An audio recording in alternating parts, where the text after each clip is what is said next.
Hey guys, this is Animedesu and this recap of Failure Framed Season 1. Everyone thought he was a weak orphan in a new world with E-rank skills, but he takes revenge on everyone by destroying them.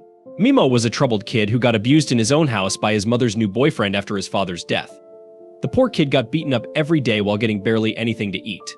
As he cowered in the corner, covering himself, his horrible mother watched television, ignoring his shouts of pain. He ended up growing up to be a lonely kid who was weak and didn't have any confidence. He wakes up from a nightmare of getting beaten up by his stepfather when he hears the bully of his class, named Sho, messing with a nice girl named Ya. He takes away her book and waves it around in the air, making fun of her for reading girly novels because this negative imbecile can't understand that a girl will read girly novels. Mimo imagines how, in a TV show, he would stop the bullying and win everyone's admiration, but he knows that in reality, no one on the bus cares. If he stands up for her, his weak frame will only get him beaten up. Most popular students support Sho, while the others laugh along to avoid being targeted. The teacher is useless, asleep, as Sho relentlessly demands the girl's phone number. Before he realizes it, Mimo stands up, looking Sho in the eye, and tells him to leave Ya alone. Sho laughs, calling him a sissy and weak, when suddenly Kiri, the most popular guy in class, tells Sho to give the book back.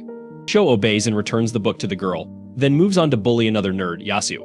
Mimo questions why he stood up for Ya, an unusual act for him, but before he can dwell on it, everyone on the bus is transported to a different world.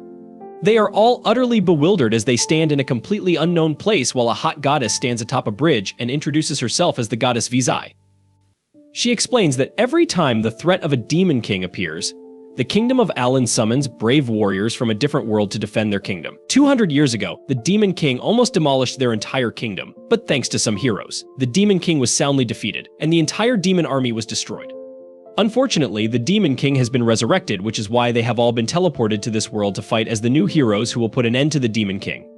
The students are utterly confused as they wonder whether they are dead or if it is some kind of prank. Their teacher tells them to stay quiet and instructs them to hear what the goddess has to say.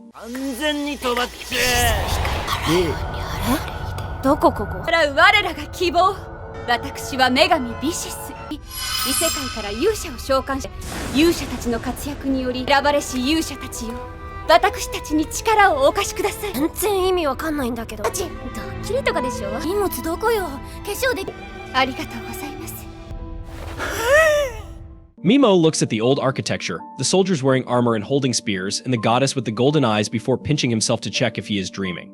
Kiri ends up speaking and asks the goddess what will happen if they don't cooperate with her, to which the goddess smiles and claims that she won't be able to send them back to their world.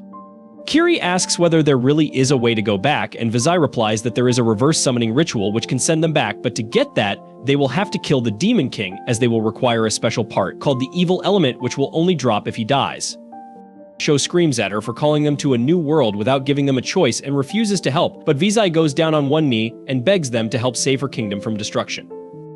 Ya speaks up and tells the goddess that they are just humans who can't really do anything, but Vizai promises that they have abilities that they had no idea about. Sho still thinks that all of this is a joke, so Vizai decides to prove it and calls forth a prisoner of war and a giant demon dog. She lets the giant demon dog loose, and it immediately lunges at the prisoner before killing him. Some of the girls are horrified at this and fall to their knees while Vizai looks at the demon before chanting a spell and completely blasting the monster into flames, removing it from existence. She calls the students forward and tells them that they are going to measure their latent abilities one by one. All the students walk up to a crystal ball and check their abilities as it glows in different colors. After the nerds were through, Sho walks up to the crystal, and as soon as he puts his hand over it, it starts glowing a bright red color. The goddess looks happy and claims that he has a rank skills. Finally, Kiri goes ahead, but as soon as he puts his hand over the ball, it starts glowing a bright golden before exploding. After that, Ya heads up, and even she turns out to be a rank. After some more students, another girl walks up who turns out to be a rank. The guards are completely shocked as Vizai explains that even one a rank individual is considered extremely lucky, but to have 3 a ranked people is unreal. Finally, Mimo walks up to the crystal, but when he puts his hand over the ball, it starts glowing a dim purple color. The goddess doesn't even give him a second thought and tells the next person to come up. Mimo tries to ask what rank he is, but she completely ignores him, so he walks away, realizing that even in this world he is going to stay a background character. After that, Yasu, the nerd, walks over to the crystal, who turns out to have a special dark ability inside of him which another dark hero possessed a while ago and became the strongest. Finally, everyone checks their stats as the goddess tells them that they also have a personal ability which varies from person to person before telling them that they have to perform a critical ritual now. She calls Mimo to the front, and he is immediately pushed by a guard. She sends him below in a dark pit and claims that Mimo is E-ranked, which is the lowest in the entire class. Historically, E-ranked people have caused a lot of trouble, so they are usually killed. But since this time they got so many amazing heroes, she will give the E-ranker a chance to save his life, and he will be sent to the Abandoned Ruins, which is a dungeon far away where criminals and monsters are sent. She tells him that if he manages to survive, they will leave him alone and he will get the right to live, otherwise he can kiss his life goodbye. Mimo tries to argue, claiming that he can get better. But the goddess replies that he falls into the category of failure frame, which means that his stats are so low that even after training his ass off, he cannot get better. He gets pissed off and tells the goddess that he never chose to come here, he was summoned against his will and now is being disposed of. But Kiri cuts him off and tells him that he is wasting everyone's time as the girls are already tired while everyone agreed with him. Mimo falls to the ground defeated when Yasu walks up to him. Mimo remembers the time when he helped Yasu after he got bullied, but Yasu rejects him and tells him that an E-ranker should talk with more respect to their superiors. Mimo loses all hope as the goddess commences the ritual and throws a leather bag as his special item, which is completely useless. Ya tries to defend Mimo by saying that this is wrong. Frustrated beyond belief, he raises his arm and uses the paralyze spell at the goddess, who easily manages to block it before calling Mimo a loser for even trying to hit her with his E-ranked skills. 廃棄勇者。では、儀式を始めましょう。交換時勇者にはユニークアイテムが真剣な皮袋があなたの言うだけです。待ってください。宝石にマスを流し込め。レ君はクラスメイトなんですよ。何無礼なこと。マスが彼を解放して。仕方ありません。さあ皆様、たちの世界で言えば負け。あなたたちは勝ち組の側です。くそったれ。Kiri also tries his spell, which creates a huge fireball, as he claims that he was just checking by letting a small amount of mana in the spell. Everyone laughs at the power difference between a loser like Mimo and themselves, while Mimo simply puts his head down as tears fall down his cheeks. He remembers how his younger self used to cry when suddenly his soul tells him to stop acting like a good person and show them the true nature of his heart, the nature that he has been trying to repress for so long. Mimo finally lets it all go as he looks up with hate-filled eyes and tells the goddess that she is a rotten hoe and warns her to be ready for him if he ever comes back alive. He immediately gets transported into a dark cave where he tries to open his status but fails because of the low light. He pours some mana into the leather bag and the gem starts glowing, which he uses as a lantern as he moves through the cave. Suddenly he realizes that he has been walking on skeletons, which scares him. He wonders what could have killed all these people when a monster tries to attack him, which he barely dodges and starts running away. The monster starts chasing him while Mimo runs with all his might, thinking whether he should turn around and fight, but his heart knows that the level difference is so great that he will simply die the moment he stops. He starts crying out of fear and gets knocked to the ground because of a rock jutting out of the floor. He turns around to see his death in its face while frustration over his life takes command of his body. Just as the monster was about to kill him, Mimo ends up trying a last-ditch effort to save his life and shoots the paralyze spell, which, to his surprise, actually petrifies the monster in place. He immediately gets up and starts running away, but soon he reaches the end of the cave, where another bird demon walks up to him with the raw intent of killing him. Mimo immediately raises his arm once again and uses the paralyze spell, which again freezes the enemy. He realizes that it wasn't a fluke and his spell actually works, but he starts feeling tired, so he opens his stats and notices that his mana was almost completely gone. He realizes that he has another skill left, so he tries to cast a poison spell on the monster, which works very well as the demon starts turning black and bleeding from its body. Mimo sits down on the cave floor, wondering why his spells are being so effective against these demons, when suddenly he hears something behind him. He turns around to see that the Minotaur demon has managed to break off the spell and is ready to land the killing blow on Mimo. But this time, instead of running away, all the hatred for everyone who treated him badly comes back to him. Even after being completely depleted, he raises his arms towards the demon, determined that from now on he will kill to live his life, and challenges the demon to fight him, not knowing whether he will survive this time or not. He attempts to use Paralyze on the Minotaur again, but this time the skill fails to activate, so Momori has to jump out of the way. He is informed by the system that he is not allowed to cast the same effect multiple times on a single target. So he comes up with a new plan and casts Sleep on the Minotaur, causing it to fall to the ground unconscious. Once the monster is out cold, Momori applies poison to it as well. It looks like there are no restrictions on stacking effects, but he is out of mana. If he keeps using his skills, he will eventually burn through his stamina as well, and there are still a lot more monsters for him to deal with. Momori begins spamming paralysis, and eventually he has managed to stop all the monsters but has left himself on the verge of collapse. However, his troubles aren't over yet, as even more monsters begin to approach. So he has no choice but to keep using Paralyze until his body can't take it anymore. It's not long before he reaches his limit and can't go on. There are still a lot of monsters around him, but he knows if he tries to use his skill even one more time, it could mean the end for him. He has no other options available, but luckily, just as he's about to use up the last of his body's stamina, the cockatrice that he poisoned a while ago suddenly dies. Due to this, Mim's level shoots up until he's at level 258, and both his mana and stamina are replenished.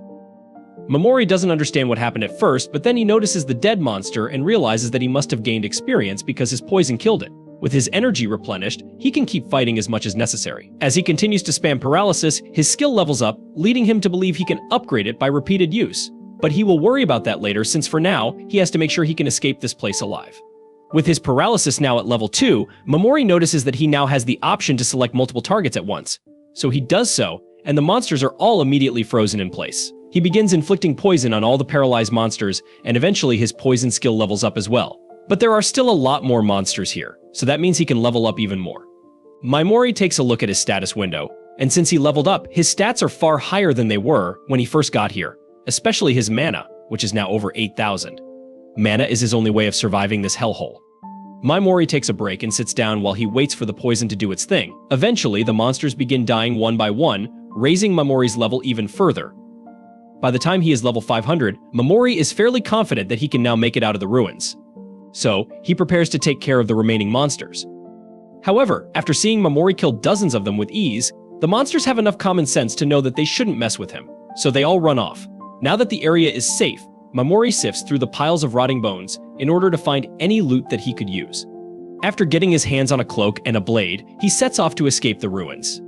As he looks for the exit, he comes across many different monsters, but he has realized that he faces another problem: he has no food. So, he's going to starve soon if he doesn't get something to eat. So after retracing his steps, he returns to the monster corpses and reluctantly begins carving into them to eat what he can. However, as the eyeball pops out and Mamori tries to eat it, he realizes that the monster's entire body has acid in it, so he won't be able to eat it after all. With no source of food, Mamori believes he will starve to death before he ever makes it out of here. He has no energy left in his body, but then he notices the color of his magic bag changing. Since that's the only source of light he has, he frantically rushes over to supply it with more mana. However, as he does so, he feels something appear inside the bag. To his delight, he finds a bag of beef jerky and a bottle of soda. He excitedly begins eating. While this means his hunger problem is solved for now, he doesn't know for sure if he will be able to get the bag to produce food again.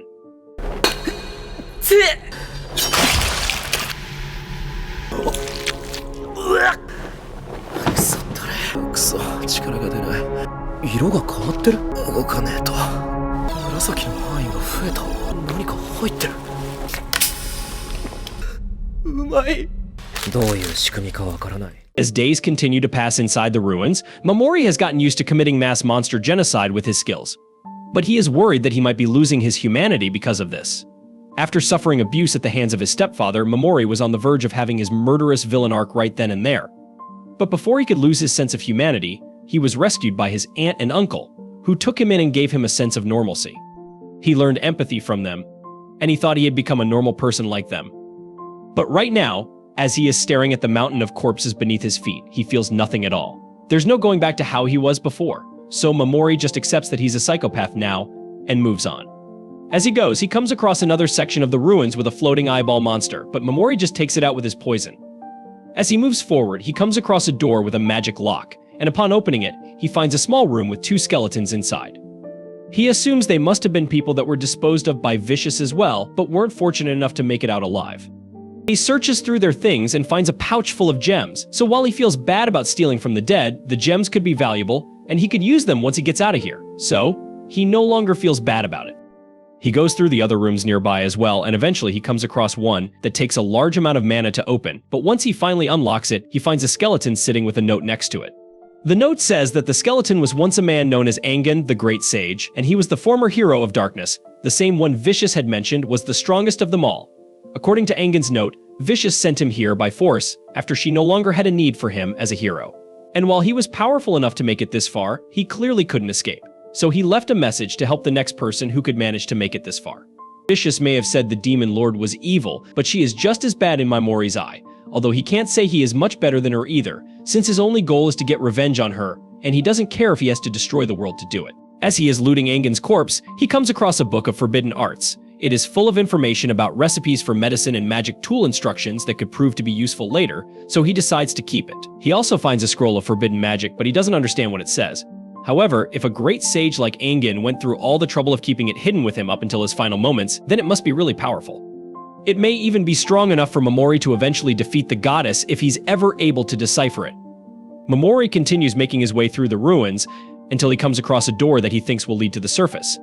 However, if this is truly the final door, then that must mean the Soul Eater Angen was talking about is here as well. Momori remains cautious of his surroundings and takes a look at his stats to make sure he is prepared for this. He did all he could to ensure he leveled up as much as possible before he got here, so he can only hope that his skills are enough to defeat it. Momori eventually finds a creepy face, and he is certain that this must be the Soul Eater, so he immediately attempts to use Paralyze on it. But the moment he steps out of cover, the Soul Eater fires a laser at him. This is the first time anything has managed to stop him from using his skill, and Momori has to think fast. Since the only way out is to use the gem on his forehead to activate his skill, he needs to say it out loud and be within a certain distance. But none of that matters if the Soul Eater can attack him before he finishes casting the spell. While Momori is still thinking about what to do, the Soul Eater breaks out of the wall to go after him. So, he really has no choice but to fight now. つうか決まりじゃねえか。パラッなくそ。おそらく俺が攻撃の意思を持った。どうする。脱出にはあの状態異常付与の発動にはスキル目だが殺すための難度は高い。それもある程度の声量が必要。どうすればいい。スキルは発動できない。って来やがったのか。生存率をゼロたらしめているぞ。だからこれはきっと最後の生存競争になる。Meanwhile, outside the ruins, a girl is trying to escape from her pursuers and decides to hide nearby, not knowing the fierce battle is taking place inside. As the Soul Eater slowly approaches Momori, he wonders why it hasn't fired its lasers at him yet. But he soon finds out why, as the Soul Eater spits up some purple gunk, which takes the form of humans. These are the souls of the people the Soul Eater has killed, and they are being forced to attack Momori, so he is forced to paralyze them. However, he can't bring himself to use poison, because they are still human, even if they've become gross globs of paste. The Soul Eater enjoys watching as Momori struggles because he can't attack the souls for moral reasons, and he can't attack the Soul Eater either, because it would react too fast.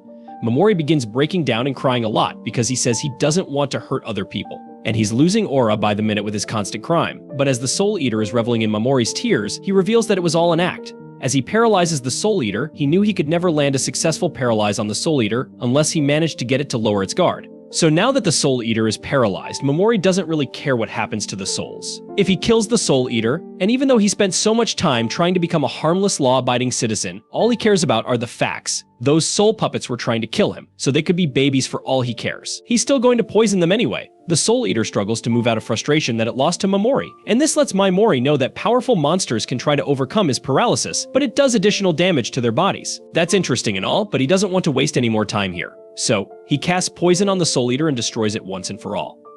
Upon doing so, the souls that the Soul Eater consumed are released, and they all appear in front of Momori to thank him for freeing them. They've been rooting for him as he tried to survive the ruins, and none of them really mind the fact that he looted their bodies either. Momori is then approached by Angen, and he has only one thing to say: he wants Momori to take down the goddess and avenge them all. The souls of the dead pass on after that, and while Momori normally wouldn't accept the request without some sort of compensation, he was already planning on taking her down anyway. Now that the final monster has been defeated, Momori can open the door and begin his quest for revenge on the surface. In the forests outside the royal capital, the rest of T's crew is out there hunting demons to level up.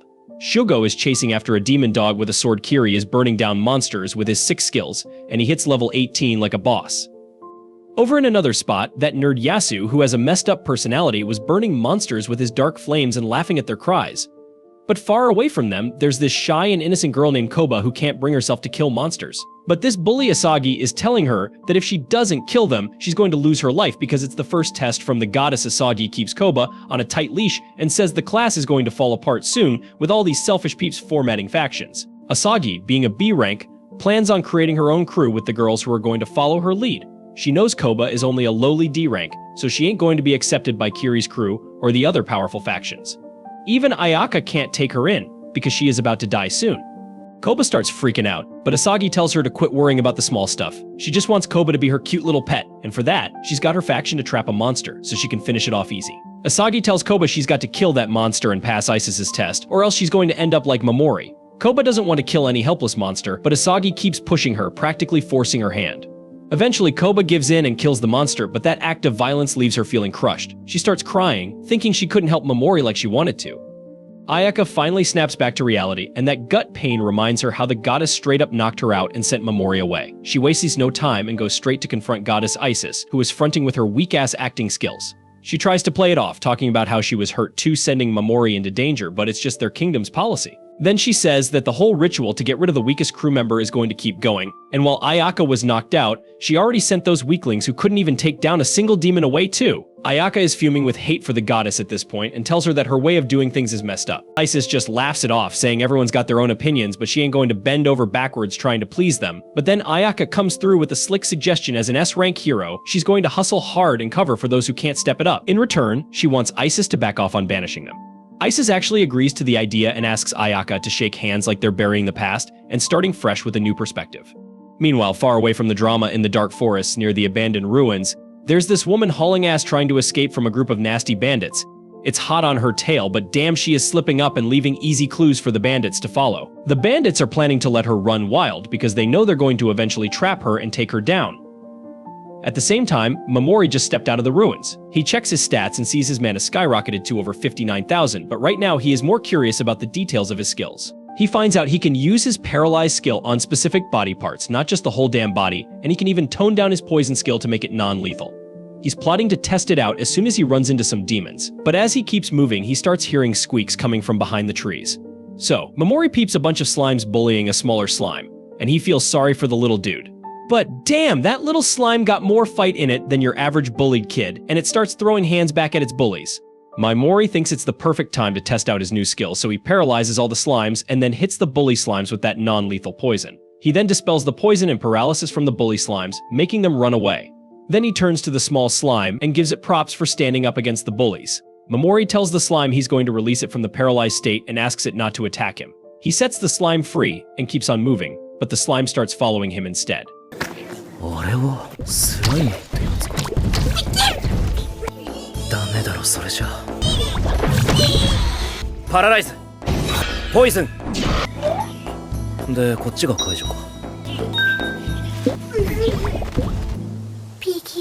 Momori figures the slime's an outcast like him, so he decides to adopt it. He tucks the slime into his hood so it can watch his back and warn him if there's any danger. Meanwhile, Momori gets his read on with that forbidden art book by the Dark Hero. He finds a recipe for some medicine that can boost even slimes. He then chats it up with the little slime, letting it know he's on a journey for vengeance against those who wronged him. He asks the slime if it still wants to roll with him, and the slime's all about it. Momori is stoked to hear that and names the slime Piggy Maru, and the slime's feeling its new name too.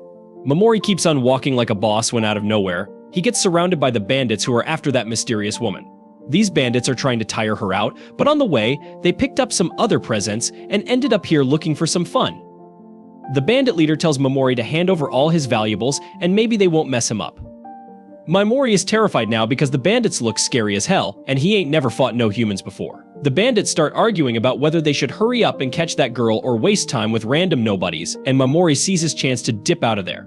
He tries to sneak away while they're beefing, but the bandit leader ain't having it and tells him to freeze. Momori throws his hands up and begs for his life, but that just makes the bandit even more eager to take him down. He comes charging at him, but little did they know Momori was just acting scared as hell. So Momori uses his paralyzing skill to freeze the bandit leader in his tracks. Then he takes his sweet time to lay into those bandits, calling them scum, because even though they are way weaker than the demons in the ruins, their evil intentions are even more intense than them. Even Piggy Maru is mad as hell at those bandits. So Momori says killing people like them won't mess with his conscience, and he's actually happy because he is getting rid of Earth's garbage. He casts a poison spell on all the bandits, and once they all drop dead, Momori senses another presence nearby. こいつは殺す。このゴミ肉で試す。まだ生きた人間で試して。そろそろ男だとお楽しみのてめえが壊しにかかったら。あとはあの女に手を入れちまったせいでもう。で見逃してくれ。ダメだってば。俺たちお仕事の続きさ。そのマガス様のエレパラライズ。よっ。 Turns out it's the mystery girl, and she summons some spiritual armor using her tribe's special technique to protect herself.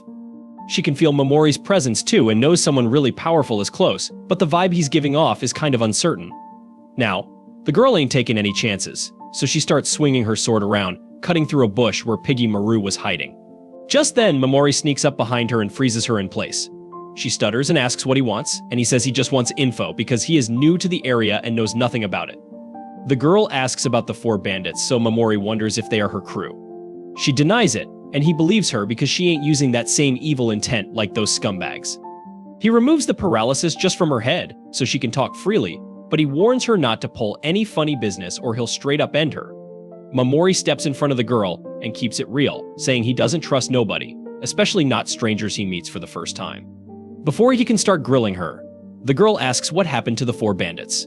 Mamori tells her he killed them all, and she can't believe it because apparently the thugs had a reputation for being hella strong. She asks Mamori if he fought them alone or had help, but he shuts her down and ain't giving her no details. The girl's got faith in Mamori, thinking he ain't a bad boy, so she decides to trust him and says she'll keep honest with her answers. Mamori is feeling her cooperative attitude and starts trusting her a little more, but he ain't ready to set her free just yet. They start chatting and Mamori finds out he ain't chilling in the alien kingdom but is stuck in some forest down south in the Eula kingdom. Dude's learning a ton of stuff and finally he asks the girl if she can read that forbidden spell scroll. She spills that it's written in some crazy ancient script that barely anyone can decode, but she knows someone who can. She puts Mamori onto this forbidden witch, this chick who got kicked out of her homeland because her knowledge was off the charts and people thought she was too damn dangerous. The girl tells Mamori that if he wants to meet the witch, he's got to make his way to the Golden Demon Zone, this sketchy-ass area smack in the middle of the continent. Mamori shows his gratitude for all the dope info, and she thanks him right back for saving her from those bandits. Mamori says that the information makes it even, and the girl sends him good vibes, wishing him the best of luck. He thinks she's too damn honest and innocent for her own good, reminding him of his aunt. Anyways, he decides it's time to bounce and lets the girl know the paralysis spell is going to wear off in a few minutes so she can go on her way. Piggy Maru hitches a ride on Mamori's shoulder, and they talk about how it's unlikely the girl's going to come at them once she's free from the paralysis. But Mamori tells his slime buddy to keep an eye out, just in case, because you never know, and Piggy Maru is all about helping in any way it can. Mimo soon reaches a small town called Mills. The female knight on guard duty is rather nosy about his business. She thinks that he is a country bumpkin from somewhere who came here to work as a mercenary and raid some ruins. However, she gives him permission to go inside because the lord of the town has given orders to let all mercenaries inside, especially those who plan to raid the ruins. Mimo thanks her as he heads inside and thinks that the security is very lax here. They didn't even check his luggage or ask for an identification document, but that works out in his favor.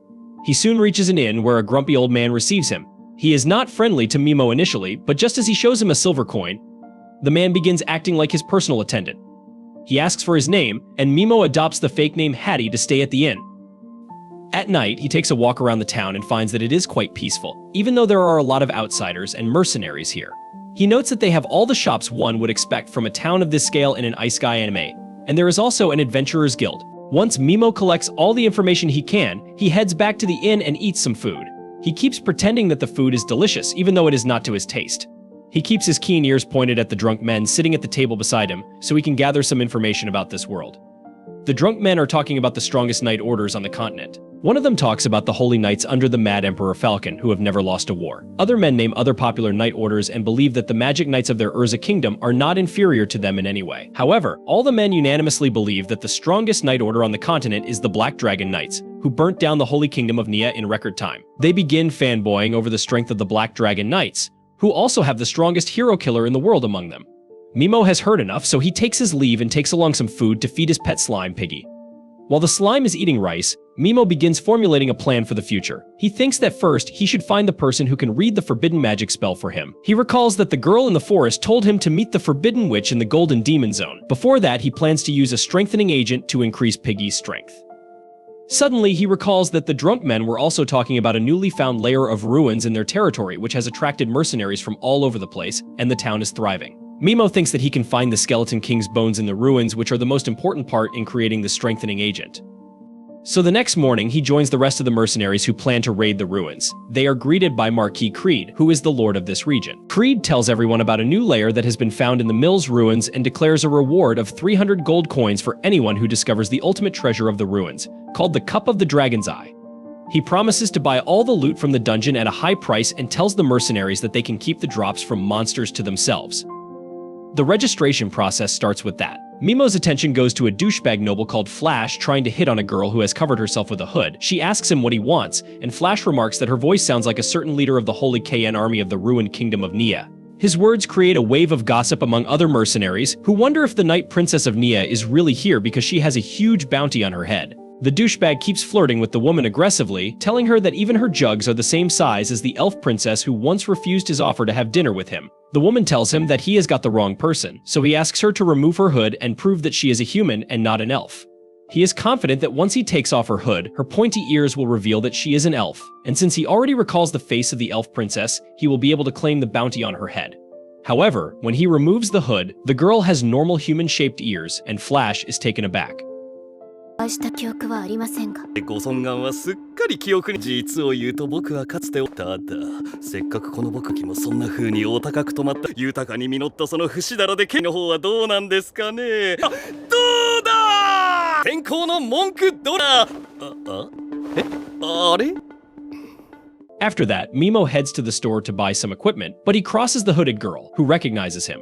She approaches him and begins talking about the raid. Mimo warns her to be careful about how she deals with douchebags because the man from earlier may come to hurt her out of spite. She replies that she doesn't care and explains that she deliberately acts rude to people so that they leave her alone. Mimo then asks the girl for her help in buying some tools for the ruin exploration because he fears that he may get ripped off.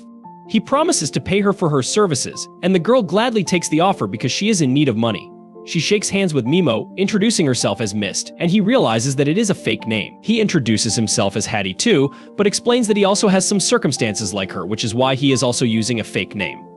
The next day, Mimo heads into the mill's ruins and immediately finds some mercenaries running away from a demon calf that is the young version of the minotaur he fought in the previous ruins. He paralyzes and poisons the demon, and then finishes it with his short sword. Meanwhile, the mercenaries call their senior to defeat the demon calf, and they are astonished to see that it has been defeated by someone using just one stab of a short sword. Unbothered by this, Mimo makes his way inside the ruins and finds that the demons here are not even a threat to him. On his way, he suddenly overhears Flash asking two rugged mercenaries to help him kill Mist because he can't bear to let anyone who humiliates him stay alive. He plans to torture her thoroughly before killing her, and then feed her to the demons.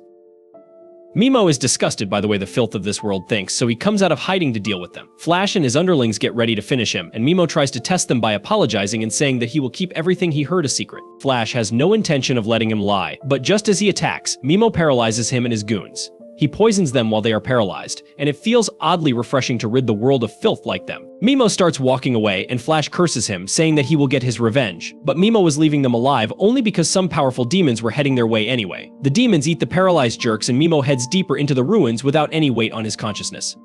俺が悪かったなんで殺しまうぜ邪魔くせ飲み込めパラライズそれより誰をぶっ殺すってポイズン覚えてるこれが意外と悪くなこそここできっちり潰しておくバカかお前 Mimo then heads deeper into the ruins, leaving dead monsters in his wake. Because of this, he is cornered by an experienced adventure party called Saber-Toothed Tigers. Their leader, Lily, and vice leader, Foes, say that they couldn't even find the cause of the monster's death, so they suspect that some extremely powerful enemy is present here.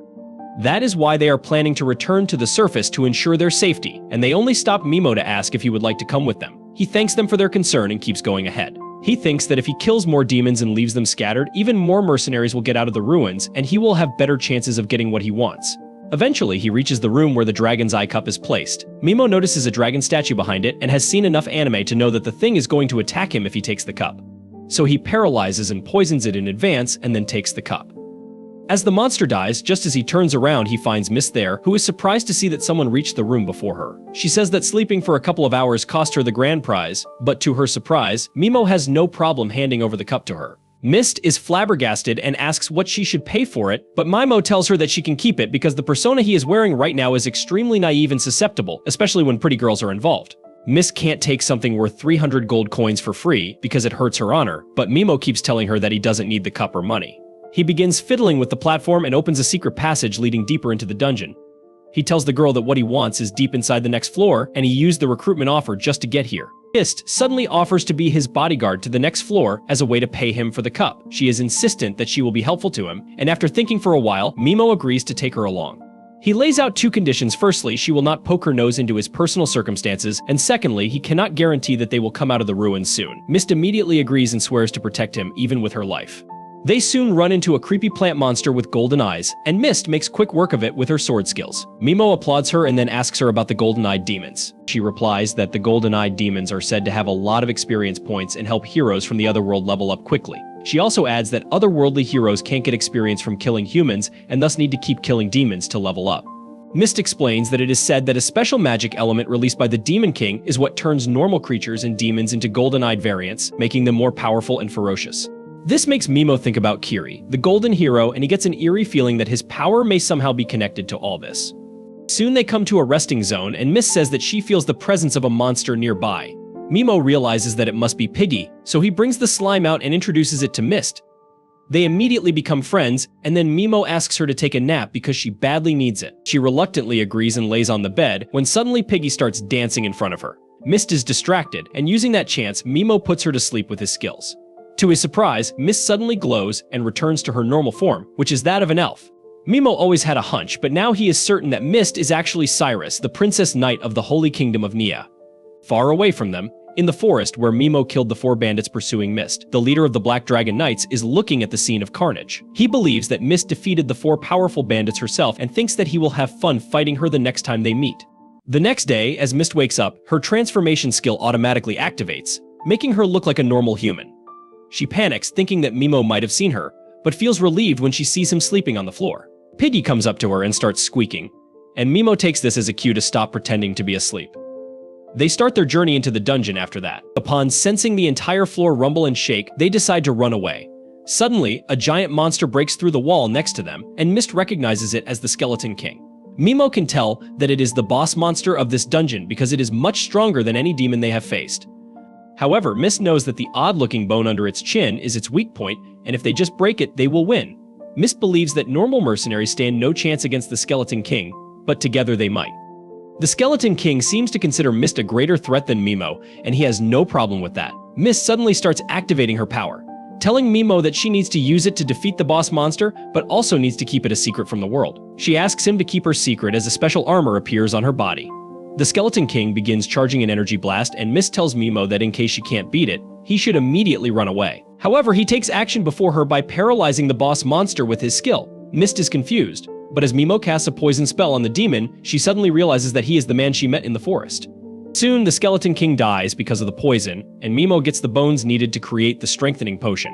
He takes one look at Mist and realizes that her mind is full of questions, so he promises to answer her questions once they get to the surface. They start walking back when suddenly Piggy alerts Mimo about something inside the Skeleton King's body.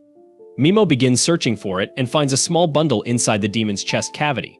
As soon as he takes the bundle in his hand, it starts to glow, and a strange symbol appears on it. On opening the bundle, Mimo finds a strange egg, but Piggy seems insistent about wanting it, so he decides to carry it with him far away from them.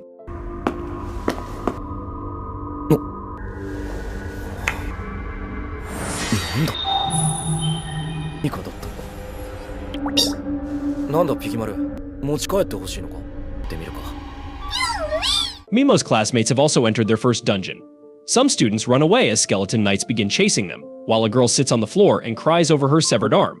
Her friend tries helping her, but they get attacked by the monsters. Everyone escapes somehow, and Aya stands in front of the monsters, determined to stop them. However, before she can do anything, Shu and Kiri attack the monsters and defeat them in one go. But Kiri uses his attack without concern for his classmates, and Aya has to shield them. Kiri is proud of his strength and reveals that he is level 24 now. Back in the dungeon city, Mimo and Mist reach the surface, where Mist presents the dragon cup to the guards as everyone's attention is drawn to the ultimate treasure of the dungeon. Mimo silently takes his leave. Mist follows him and informs him that she will get her reward from the Lord tomorrow in a public ceremony. Mimo asks if she is free until then, and on getting a positive answer, he asks Mist to come to his room at night so that they can talk about some things. She understands and then grabs his hand just as he is leaving to thank him for the cup again. At night, Mimo is creating the strengthening agent when Mist shows up at his door. Mimo tells her that he wants to hire her as his escort for the rest of his journey. He says that with the reward money from the cup, she is well set, but he still wants to hire her. He is just trying to make her feel indebted to him by mentioning the cup, even though he doesn't like this tactic. Mimo then shows her a map, telling her that he wants to reach the Golden Demon Zone at the center of the continent to meet the Forbidden Witch. He claims that since there are many powerful monsters there, he needs someone skilled to fight by his side, and Mist is the only one he can trust. Mist seems uncertain about going to the dangerous area, and Mimo tells her that she can take her time to think about it. He then suddenly calls her by her real name, Cyrus, and she responds out of habit. Only after that does she realize that she got played. Mimo apologizes to her about it, but reveals that he used his skill to put her to sleep in the dungeon so he knows her secret. He claims that he needs her as a precious asset, which is why he won't sell her out. He knew that the thing that bothered her the most about traveling with him was her secret, but now it is out in the open. Mist also stops hiding her secrets and says that she can hide her real form with the help of spirits, but they need her to sleep to replenish their power, and she returns to her original self in that time. She reveals her original form to Mimo, saying that she trusts him now. In response, he also tells her his real name so that they are even. She agrees to join him as his escort, and Mimo gives her one of the blue crystals he found in the first dungeon as her payment. Mist freaks out on seeing it because the crystal is actually a rare item called Blue Dragon Stone that is not circulated in the market anymore. Just this piece is worth more than the reward she got from turning in the cup to the Lord. She refuses to take something so precious and returns it to Mimo, who thinks that she is too good-natured for her own good. He takes the stone from her and then tosses it back to her, saying that it belongs to her now and she can just throw it if she doesn't want it. She reluctantly accepts it and then tries telling Mimo about her backstory and the people who are still on the hunt for her. However, he claims that he is not interested in her past because, as her employer, the only thing he cares about is her abilities. 護衛の報酬だ。驚いてしまって。清流石清流石は伝説の杯の報酬を。か。いけませんよ、どうか殿。こんなあっさり渡してよいものではあり。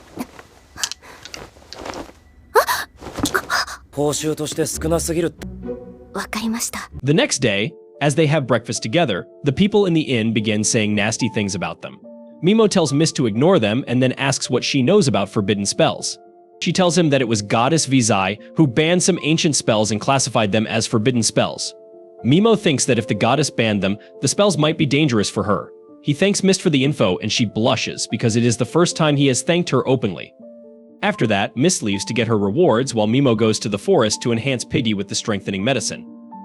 On Mist's end, she finds herself out of place at a party full of nobles and rich men. It is getting too late and she has not yet received her reward. Just then, the Lord calls out a famous magician who can break illusions as a show for his guests.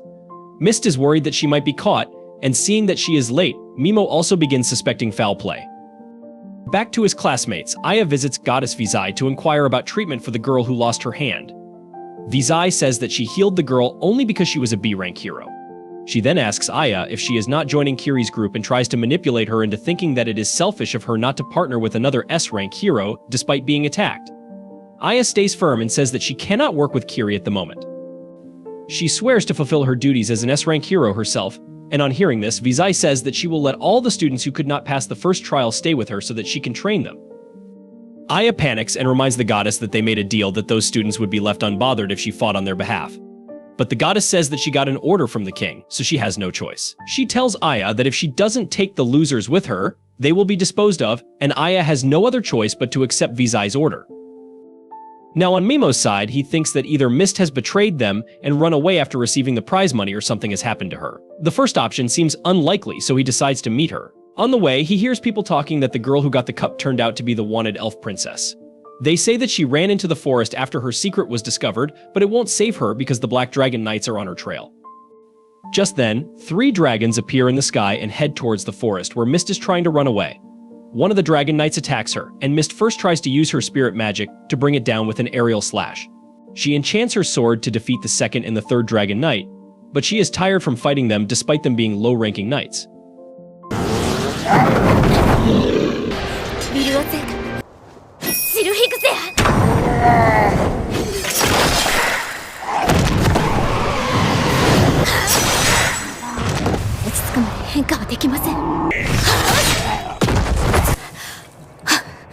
Just then, a spear comes towards her, and she blocks it. A dragon is charging towards her, but Mist realizes that it is a decoy and the real enemy is in front of her. So she rushes ahead and clashes swords with a high-ranking knight named Gizan, who tells her that she is going to die here. Mist can't use her spirit armor to fight at full strength because of the illusion-breaking spell earlier, and Gizan keeps pushing her back as he reveals that he got orders from a certain person to kill her on sight rather than capturing her alive. However, he plans to have some fun with her before killing her. He keeps pushing Mist back, and when she loses balance and falls, he kicks away her sword before pouncing on her. Luckily, Mimo arrives just in time and paralyzes Gizan and his dragon. Mist gets out of her situation and asks him what he is doing here, while Mimo puts non-lethal poison on the knight. He puts Gazan to sleep before talking with Mist and reminds her that they can't talk about private stuff when others are present. He tells her that he came back to pick her up, but she tells him that she cannot accept his job offer now because he will also be pursued by the Dragon Knights if he is with her. She tries to return the blue dragon stone to him as well, but he gets irritated by that and throws a pouch full of dragon stones back at her.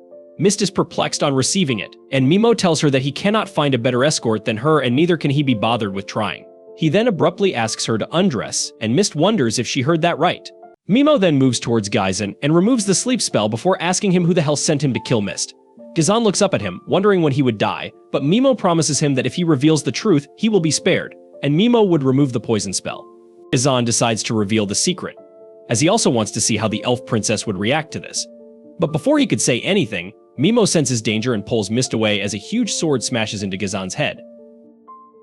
Mimo immediately turns around to see 3 dragon riders being led by a young man with silver hair and glaring red eyes, who declares himself as humanity's strongest troop known as Garland.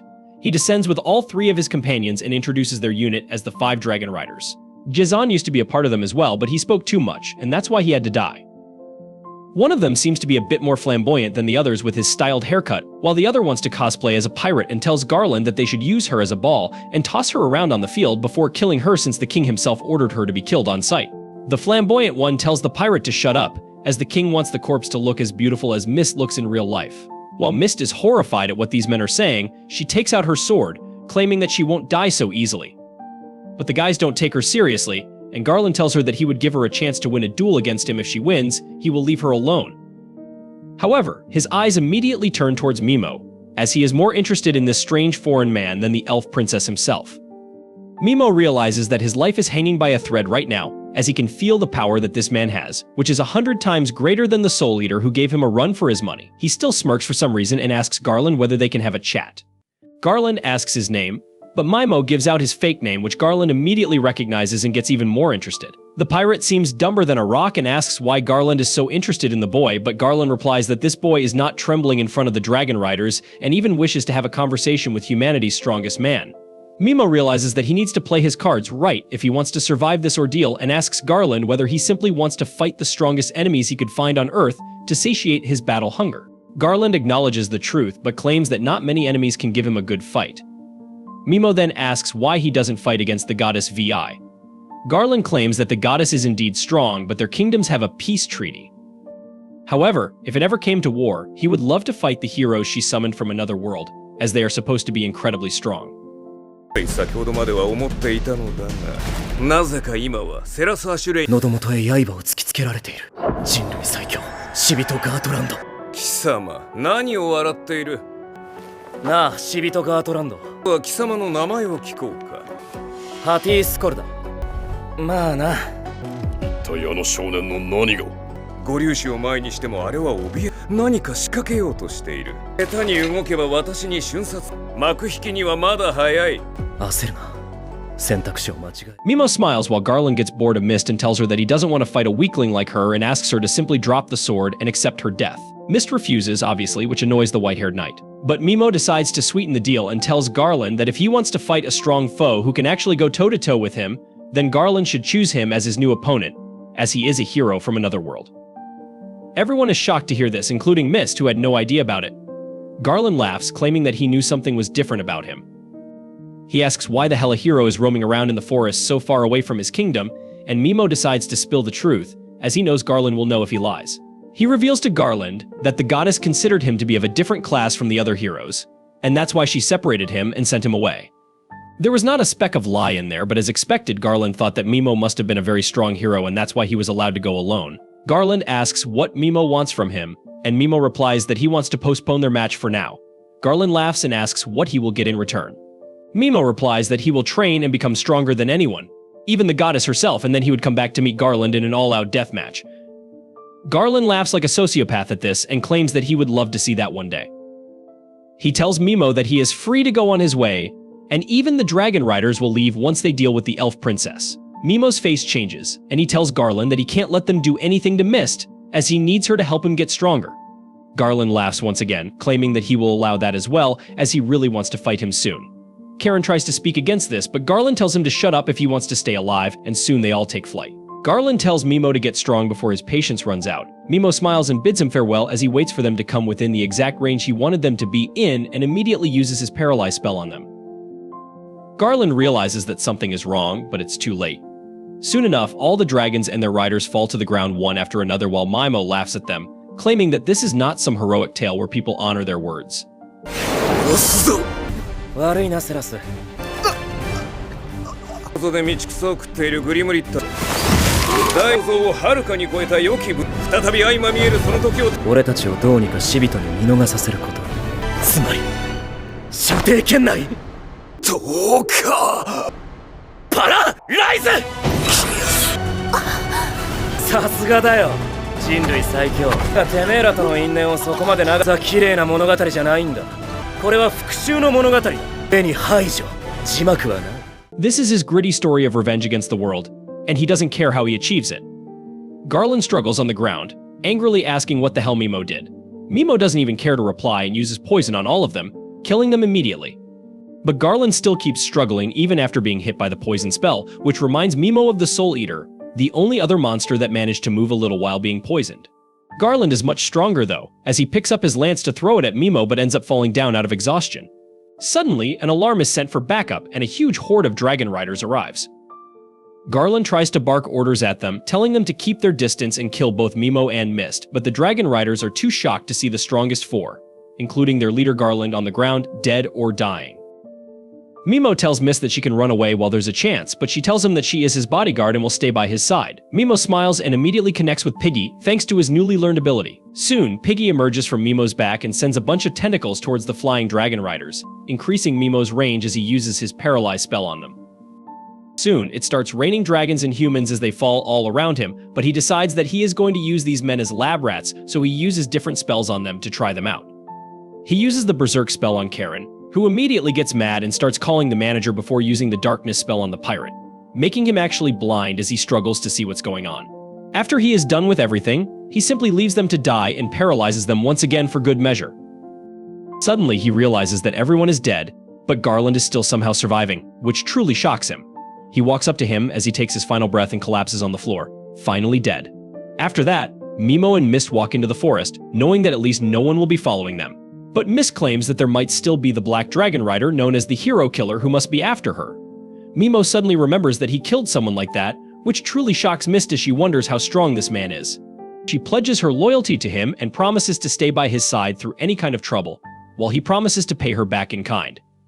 They finally start their journey together through the forests, not knowing what adventures lie ahead for them.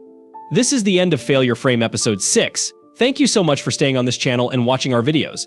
Don't forget to like this video and subscribe to our channel so we can keep you updated with our latest content. See you in the next video.